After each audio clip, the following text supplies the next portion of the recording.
Hi guys, it's your mum, just Phoebe, and welcome back to another Doctor Who video. Today's Doctor Who video, I'm reviewing The Edge of Destruction. I've got a transcript next to me of the entire story, which I will not be reading out, but if you guys ever want me to read you out the transcripts, then I will. But I only use them for the air dates, because I need to know the air date. So the air date of this one was the 8th of February, 1964.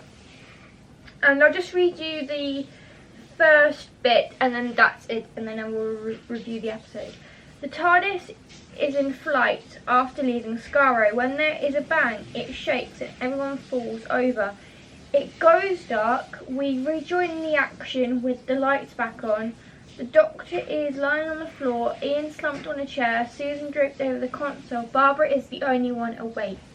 So Barbara in this particular story doesn't get possessed by this weird thing. Now, it was elements that the BBC at this point were running out of places to go, so they thought, why don't we do an adventure inside the TARDIS set, which isn't actually too bad.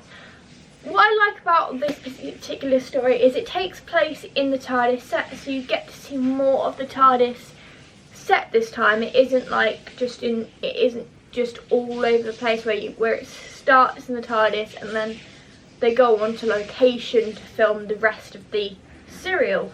But this is quite a good, basically the TARDIS is in destruction. The TARDIS is going to destruct because the Doctor left the fast return button clicked in. Well, the spring jammed, the fast return button clicked in. And what I like about this particular story is we get to see more of the TARDIS. We get to see the TARDIS bedroom for Barbara, Susan and Barbara, which we have never seen before. We also get to see Ian and the Doctor's bedroom as well, which again is perfect because we'd never actually seen those before. And we also get to see the little living area just between the console room, which I also think is a nice touch. So we get to see a lot more of the TARDIS in this story, which is perfect. Also, you get to see a lot more of how the console works in this story. So it's actually, when the BBC thought, let's do an adventure in the TARDIS set, they did a good job because we got to see more of the TARDIS console, the little buttons. We also got to see how the TARDIS operates better. We got to see that, and I just like the idea of being able to see more of the TARDIS rooms. So actually The Edge of Destruction is a pretty good use of the TARDIS set. I wouldn't ask for a better third serial for this to happen in. Now obviously this story is basically the TARDIS is the enemy in this one. I like the idea of that. The TARDIS is causing everybody but Barbara to act strange, especially Susan. Susan definitely gets the brunt of this, I think, because Susan starts acting strange, like grabbing scissors and stabbing into the bed, and then obviously Barbara taking the scissors away so she can't harm anyone.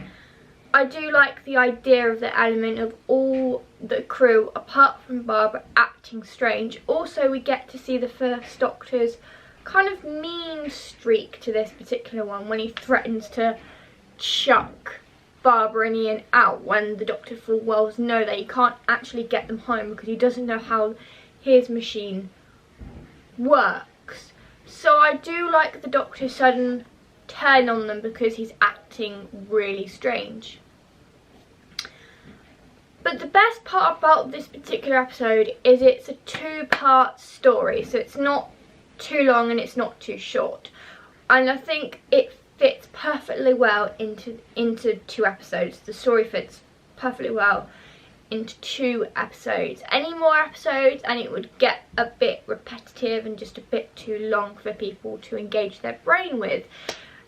The good thing about this episode is you don't really have to engage your brain as much watching this episode. This episode is one of those episodes where you can like relax a bit with it. You don't actually have to watch the episode that much to engage with it.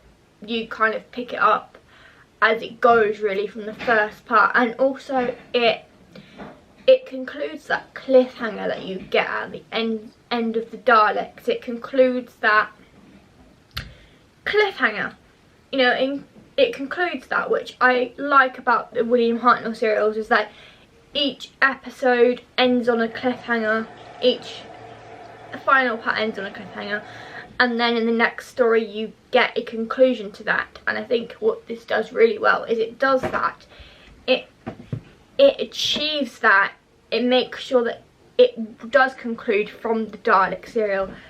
It does conclude from The Unearthly Child, and so on. So I don't think the TARDIS set was used very little in this. There was a lot of good elements about this story which get overlooked. The first of which being the use of the console room and the rest of the entire set. A lot of people give this a low score because it's too much of the console room, but actually it's not.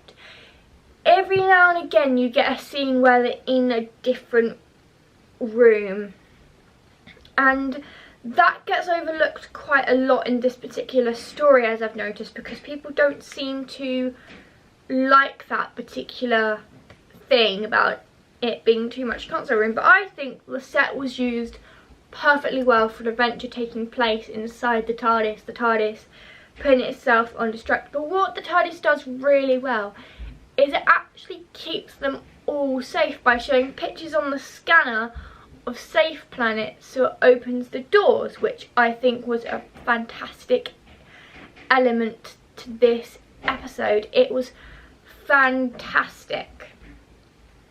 I loved how well Ian and Barbara played off the Doctor. That was absolutely fab acting. I loved the visual effects could be a bit questionable, but when they did the spark, I think that was just done with a flashlight for the actual actors to play against.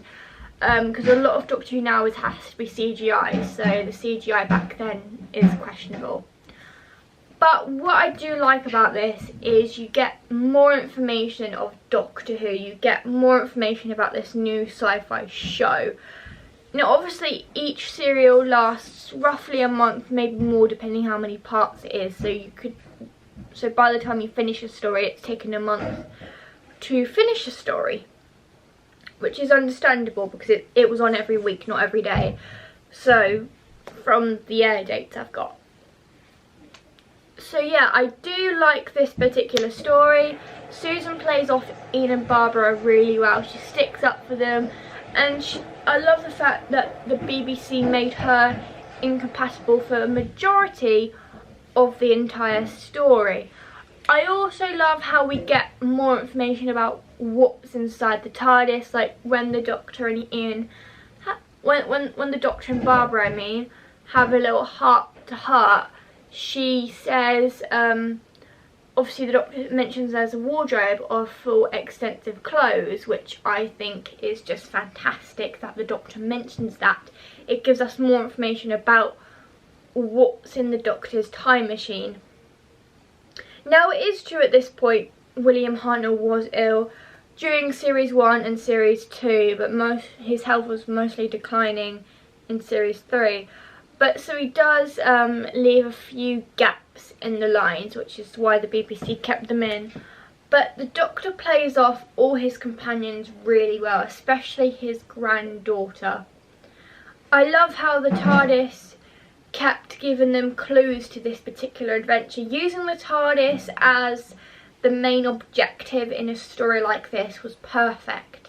Using the TARDIS, giving them clues and stuff to solve along the way was fantastically done, I think.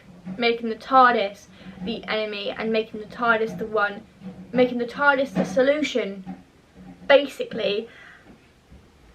Now, there's a lot of good points about this episode. Nothing bad to say about it. The only thing I would say that I'm not a massive fan of is the fact that the doors kept opening by themselves without it. But the crew acting strange and them having to find out what the problem is using the TARDIS itself to solve the clues was fantastically done and also fantastically written. And I loved every minute about this episode. There isn't one negative thing I have to say about this episode, which again is a first for me because normally I always have something bad to say about each Doctor Who episode so far. But there's nothing that bad I have to say about this episode. So out of 10, I would give this episode a 10 out of 10 for its amazing writing, its amazing directing and the amazing use of the TARDIS set. If you've enjoyed this video, please give it a thumbs up if you did. And if you've never seen my face on your screens before, make sure you click that big red subscribe button down below and click the notifications bell to get notifications every single time I upload. And that's it. And in words of the first Doctor, what's that, my boy? I'll see you guys soon for another, probably Sunday, because that's probably going to be the next review I do. I'm now going to do three times a day. I'll see you guys soon for another Doctor Who video.